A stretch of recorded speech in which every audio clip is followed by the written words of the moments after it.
সূরা জুমার 31 নম্বর আয়াতে আল্লাহ সুবহানাহু ওয়া তাআলা ইরশাদ করেছেন, সুম্মা ইন্নাকুম ইয়াওমাল কিয়ামাতি ইনদা রাব্বিকুম তাখতাসিমুন, অর্থাৎ কিয়ামতের দিন তোমরা একে অন্যের বিরুদ্ধে আল্লাহ সুবহানাহু ওয়া তাআলার সামনে দাঁড়িয়ে বিবাদে লিপ্ত হবে, একে অন্যের বিরুদ্ধে আল্লাহ সুবহানাহু ওয়া তাআলার কাছে অভিযোগ দায়ের করবে, মামলা করবে, নালিশ করবে, আর আল্লাহ সুবহানাহু ওয়া তাআলা সেগুলোর পুঙ্খানুপুঙ্খ বিচার করবেন। কোরআনে কারীমে আল্লাহ তাআলা বলেছেন কারোর প্রতি সেদিন অবিচার করা হবে না।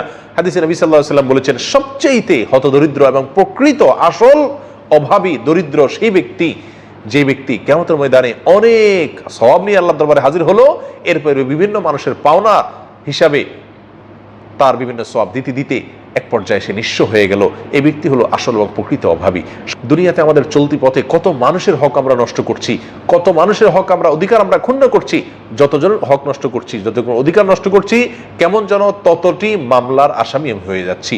শুধুমাত্র একটি গুনাহ, গীবতের কথা যদি আমরা বলি, কারোর অগোচরে যদি আমি দিনে একটি গীবত করি, সারা দিনে মিলে যদি আমি একটি গীবত করি, কারোর পেছনে তার কোনো মন্দ দিক নিয়ে আলোচনা করি বা এমন কোনো কথা বলে যেটা শুনলে তিনি কষ্ট পাবেন, তাহলে সেটা গীবত হলো। আর একটি গীবত যদি আমি দিনে করি তাহলে বছরে 365 গীবত হয়। আর যদি আমি 65 বছর বেঁচে থাকি তাহলে 365কে 65 দিয়ে গুণ দিলে 23,000-এরও বেশি, 23,725টি গীবত হয়।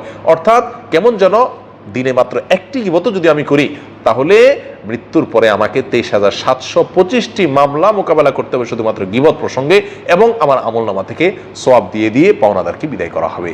আর যদি একাধিক গীবত করি তাহলে তার সংখ্যা কোথায় গিয়ে দাঁড়াবে সেটা চিন্তা করার বিষয়। সম্মানিত ভাই বন্ধুগণ, কিয়ামতের দিনে আল্লাহ সুবহানাহু ওয়া তাআলার সম্মুখে ন্যায় বিচার যেদিন প্রতিষ্ঠিত হবে, সেদিন রক্ষা পাওয়ার কোনো সুযোগ নাই, কোনো ছল ছাতরি কাজে আসবে না, কোনো ঘুষ চলবে না, কোনো উকিলের ওকালতি চলবে না।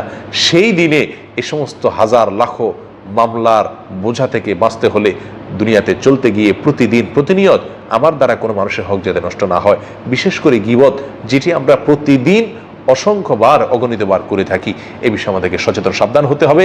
তাহলেই কিয়ামতের ময়দানের মামলার ভয়াবহ বেড়াজাল থেকে আমরা রক্ষা পাবো। আল্লাহ তাআলা আমাদের সবাইকে তৌফিক দান করেন।